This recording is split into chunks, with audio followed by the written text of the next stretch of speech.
Bueno, había estado hablando de las curvas en modo PCB, ¿sí? Vamos a seguir adelante. Cualquier duda, volvemos sobre lo mismo.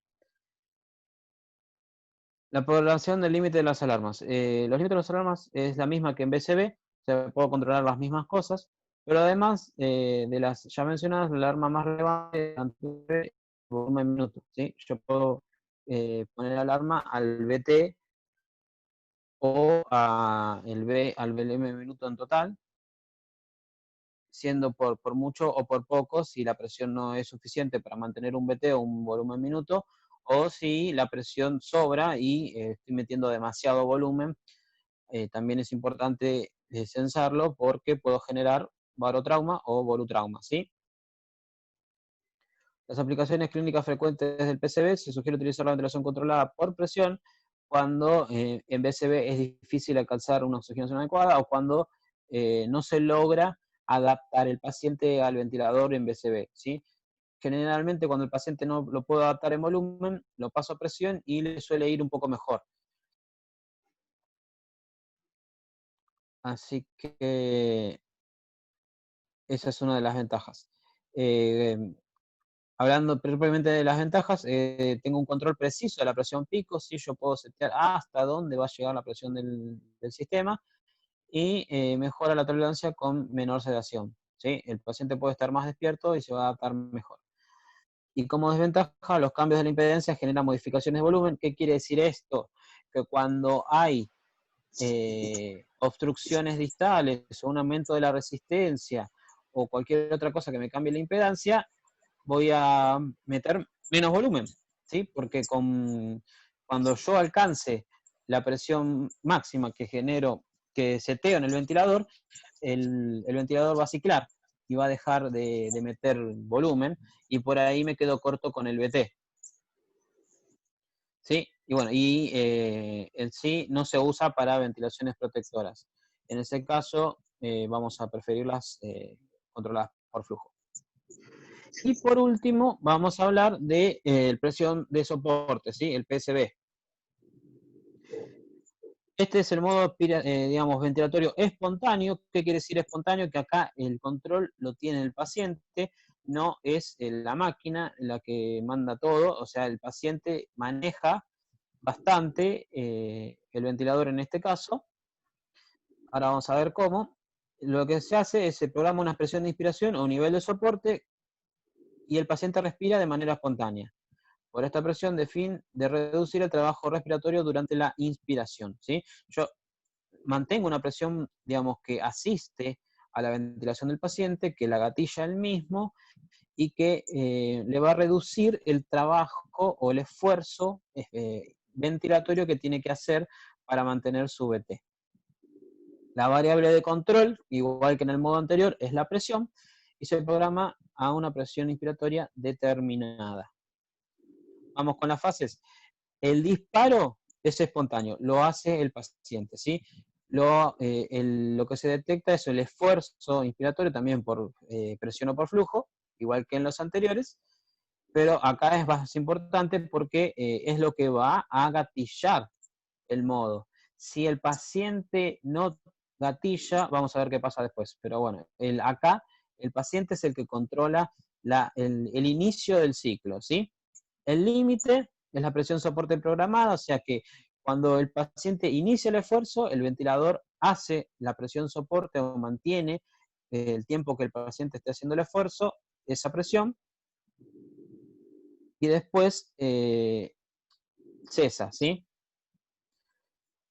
El ciclado va a ser, como es un modo espontáneo, el inicio y el fin lo termina el paciente. Cuando el paciente deje de hacer el esfuerzo inspiratorio, la máquina va a dejar de mandar presión positiva. Y se produce cuando el flujo inspiratorio cae a un valor determinado. Generalmente acá el ciclado es por flujo, ¿sí? Cuando inicia, presten atención a esto, que esto es distinto a los demás. El ciclado acá es por flujo. ¿Por qué? Porque cuando el paciente inicia digamos, el ciclado, inicia la inspiración, primero va a haber un flujo determinado de acuerdo a la presión de soporte que yo le setee, ¿sí? Entonces, cuando el pulmón se vaya llenando, el flujo va a ser cada vez menor Y cuando el flujo cae por debajo de cierto umbral, la máquina cicla. El flujo generalmente en el que cicla es a 25% del flujo inicial. ¿Qué quiere decir? Que cuando inicia el disparo, mantiene un flujo que va a ir disminuyendo, según la presión constante, va a ir disminuyendo a medida que el pulmón se llene de aire, y cuando ese flujo llegue a un 25% del inicial, la máquina deja de mandar presión y cicla. Y ahí inicia la expiración hasta nuestra línea de base, que otra vez es nuestra PIP. ¿Sí? Lo que seteamos nosotros. Acá están las curvas que ya venimos repasando con los otros modos, pero en presión soporte. ¿Sí? Volumen, flujo y presión. Acá el paciente mantiene el control total sobre la frecuencia y parcial sobre el tiempo respiratorio y el volumen. El patrón espontáneo va a ser modificado por el ventilador en caso de sobreasistencia o por aumento de la presión o una reducción concomitante de la frecuencia. ¿Qué quiere decir esto? Lo que dije, si el paciente deja de ventilar, por ejemplo, que entre en apnea, existe en este modo un modo de respaldo que yo puedo setear. En este modo vamos a programar un modo de respaldo, ya sea o por volumen o por presión, puede ser un BCB o un PCB, que va a iniciar automáticamente en caso que el paciente deje de hacer el esfuerzo inspiratorio. Si el paciente se cansa, se agota o por cualquier motivo entra en apnea, el ventilador solito va a detectar una apnea prolongada y va a iniciar este modo de respaldo, que puede ser por presión o por volumen, ¿sí? Vamos a las curvas. Acá, igual que en presión soporte, la curva es de una presión cuadrática, ¿sí? La línea de base, como siempre dijimos, es nuestra PIP. Al paciente hacer un movimiento inspiratorio, el inspirador gatilla, sube, mantiene el tiempito que el paciente esté inspirando, y cuando deja de hacer fuerza, el flujo, digamos, la presión vuelve a nuestra PIP y cae otra vez a la línea de base. En cuanto al flujo, es parecida a la de presión control. El flujo aumenta de manera inicial rápidamente, llega a su pico, y después, a medida que el pulmón se va llenando, va habiendo cada vez menos flujo, y cuando el flujo cae por debajo del 25% del flujo inicial, el ventilador cicla y deja de mandar presión, y volvemos a expirar hasta nuestra línea de base, que es el flujo cero. ¿Sí?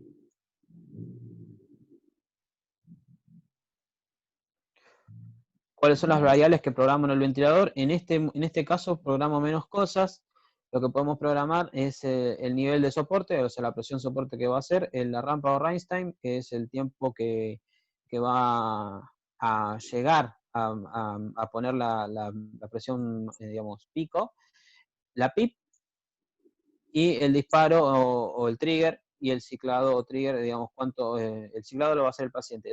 El disparo, podemos medirla, ponerla, digamos, setear la sensibilidad del ventilador, y la FIO, que lo podemos poner en todos los modos.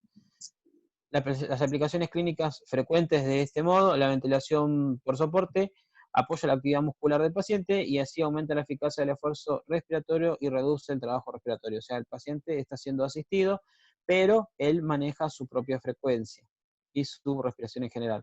La utilización más frecuente ocurre cuando el proceso de desvinculación o destete de la ventilación mecánica. ¿Qué quiere decir? Que cuando más o menos el paciente está saliendo de su patología, lo solemos poner en soporte para que empiece a trabajar un poco con su diafragma por sí solo, ¿sí?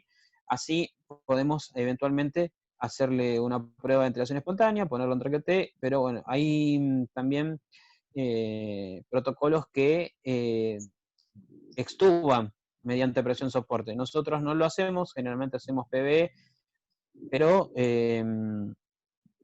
se puede, ¿sí? Y en general acá lo que hacemos es tratar de que el paciente vaya respirando por sí mismo antes de desvincularlo del ventilador. Eso sería todo. Muchas gracias. Escucho preguntas si tienen alguna.